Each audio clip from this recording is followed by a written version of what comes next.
the power of gratitude and giving. I met a soul deeply connected to faith. At first, I shared my age. Then, I asked her, and she smiled and said, 95 years. She told me that her father had lived to be 105. Curious, I asked about the secret to her good health. She laughed and said, just don't get sick. I replied, that's not really in our control, is it? She chuckled and said, oh, but it is. Intrigued, I asked, how?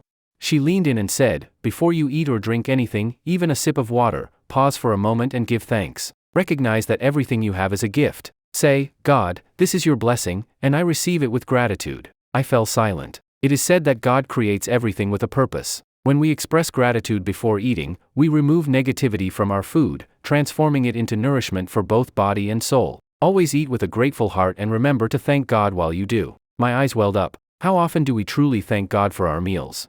We eat without a second thought, without appreciation. As I stood up to leave, she stopped me. One last thing about food, she said. I sat back down. When you share a meal with someone, never serve yourself first. Offer food to the other person first. Let them take their first bite before you start eating. I hesitated to ask why, but she answered before I could. Because this is an act of giving. When you put others before yourself, God sees your kindness. A meal shared with love is a meal blessed by God. She smiled and added, food nourishes the body, but gratitude nourishes the soul. Now, tell me, how could someone who eats this way ever fall ill?